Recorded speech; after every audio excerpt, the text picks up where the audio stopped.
Cet agenda sur 25 ans exige de procéder à un diagnostic profond et exhaustif des politiques qui ont été menées sur le long terme depuis l'indépendance. J'ai l'insigne honneur de vous présenter ce diagnostic qui sera suivi par une présentation de la vision à l'horizon 2050 et enfin, de façon pratique sur les 5 prochaines années, du plan d'action quinquennal.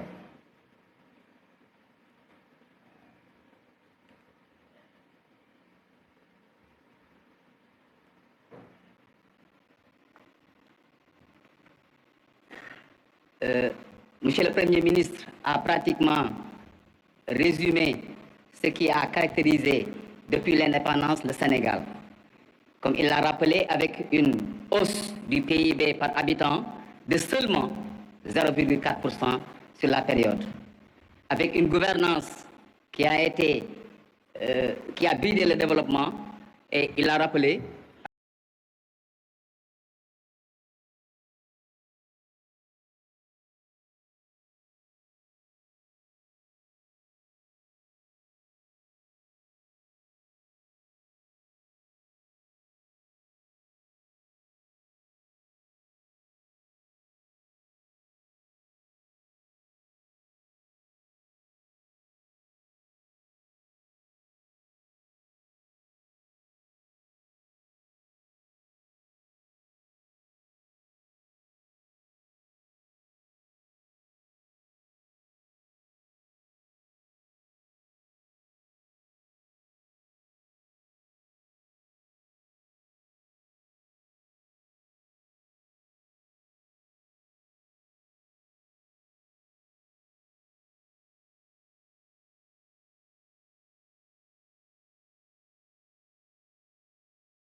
Donc on voit, ça fait transparaître quand même des disparités importantes en termes de revenus par habitant, comme nous le précisions tout de suite relativement à l'indice de Gini.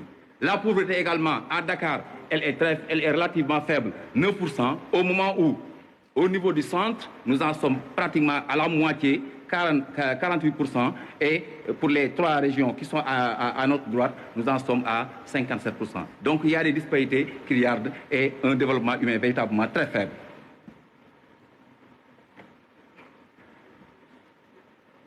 Également, le Sénégal essaie de se mouvoir dans un environnement en forte mutation, avec l'intégration régionale, quelques opportunités, l'intégration régionale qui peut constituer une opportunité que le Sénégal pourrait suivre, le numérique qui peut offrir ces années et nécessairement à l'avenir, le monde de demain, c'est le monde du numérique, également c'est une opportunité importante à saisir, le dividende démographique, entre autres opportunités à saisir pour véritablement bâtir un développement durable à l'horizon 2050. Il y a également à côté de ces opportunités quelques menaces, les cybermenaces, le chômage également qui est énorme, raison de la situation actuelle que nous vivons, les tensions internationales également qui affectent le devenir du Sénégal, mais également la situation actuelle, les dérèglements climatiques, la pluviométrie, tout ce qui est problème de résilience, qui sont également l'immigration, on le sait, qui constitue également une menace importante, et également l'insécurité et le tourisme et le terrorisme. Également quelques risques majeurs, et le Sénégal doit également essayer de les contrer. C'est un enjeu climatique et qui constitue l'enjeu climatique qui constitue une préoccupation de taille, avec l'augmentation de la température, on l'a constaté ces dernières années, avec ses effets et impacts pratiquement partout dans le monde. Les régions côtières également qui affectent particulièrement nos côtes, et également une mauvaise urbanisation, même si l'urbanisation peut être exploitée de façon positive. Une pollution marine et également atmosphérique, on l'a constaté également à ce niveau, et le Sénégal dépend beaucoup de l'eau particulièrement, et c'est des menaces qui sont là présentes. Également des risques internes avec, par moment, des troubles politiques et des manifestations sociales, on le sait, surtout ces 10-15 dernières années, des groupes terroristes également, pas nécessairement au Sénégal, mais plus dans les pays qui frontaliers, et enfin, les crises sanitaires, on l'a vu dernièrement avec la Covid, entre autres crises sanitaires. Enfin, le bouleversement technologique avec le numérique, on l'a dit tout de suite, on devrait saisir tout ce qui est technologie de l'information et de la communication, l'intelligence artificielle et les cybersécurité, mais également ça constitue un risque parce que nous devons préparer notre jeunesse, nous devons également préparer notre sécurité relativement à ce bouleversement qui sera un marqueur fort du monde, mais également du Sénégal lors des 25 prochaines années. Une gouvernance également qui a été fragilisée, lourdement fragilisée, avec une baisse de la confiance des citoyens dans les institutions. On l'a rappelé tantôt, ce qui l'atteste, c'est une baisse de l'indice de la gouvernance de plus de 10% sur les 10 précédentes années. Et là, ce n'est pas un indice qui est produit par le Sénégal, c'est un indice qui est produit par les institutions internationales pour dire un peu que là où nous en sommes par rapport à la confiance des citoyens dans les institutions. Une démocratie résiliente, on a eu 3 alternances avec quand même quelques remous qui ont pu être atténués juste avant les élections. Mais le Sénégal quand même a su quand même avoir une démocratie toujours résiliente. La transparence budgétaire qui est également à renforcer à ce niveau également, l'indice de budget ouvert a baissé de presque 20 points les 7 dernières années. Donc ça témoigne un peu de la baisse de la transparence budgétaire, et les audits qu'on vient de publier ces dernières semaines témoignent de cette situation. Les collectivités territoriales, depuis l'acte 1, l'acte 2, l'acte 3, le Sénégal s'est engagé dans une dynamique de donner plus de responsabilités aux collectivités territoriale, quand bien même cet engagement des différents gouvernements qui sont succédés, nous en sommes à au plus 1% en termes de PIB, de dotation pour les collectivités territoriales. Je précise bien 1%. Ça montre, ça résume véritablement l'inefficacité des collectivités territoriales, leur manque de moyens, pas que financiers, mais également en termes de ressources humaines pour asseoir un développement bâti autour des différentes régions. La lenteur également de la justice, à ce niveau également, on l'a rappelé tantôt, 46% des dossiers en instance de jugement, ça témoigne un peu de la lenteur, des lenteurs notées au niveau du secteur de la justice. Donc, c'est la raison pour laquelle, dernièrement, il y a eu ces réformes dont la mise en œuvre devra très certainement est en train d'être menée. L'intégration régionale également qui est à renforcer avec un commerce intra-régional très faible. À ce niveau, il y a beaucoup d'opportunités à saisir. Une insuffisance du commerce intra-régional affecte négativement la croissance et par conséquent le développement. L'insuffisance également de la connectivité. Sans connectivité, il n'y a pas point de développement entre le Sénégal et le Mali, le Sénégal et les autres pays. Ça renforce la connectivité. La contribution également de la monnaie qui est également à renforcer. Les défis sécuritaires et maritimes, on en a parlé. Je m'en vais. Donc c'est un ensemble de problèmes. L'endettement, un secteur privé très faible, un capital humain véritablement très peu productif, une gouvernance au ralenti, une gouvernance véritablement en décroissance continue depuis pratiquement, surtout ces 10 dernières années. On peut caractériser plus ou moins le Sénégal sur les 15 dernières années et même depuis l'indépendance par ces 3 à 4 grands éléments. Et nécessairement, il faut, pour ce faire, pour résoudre ces problèmes, aller vers une rupture, un changement de paradigme, raison pour laquelle je vais laisser la parole à mon collègue M. Ndiaye pour vous présenter ce que le Sénégal compte faire pour les 5 prochaines années, donc la vision, avant que M. Diallo ne fasse une présentation par rapport à ce que ça va faire pour les 5 prochaines années. Merci beaucoup.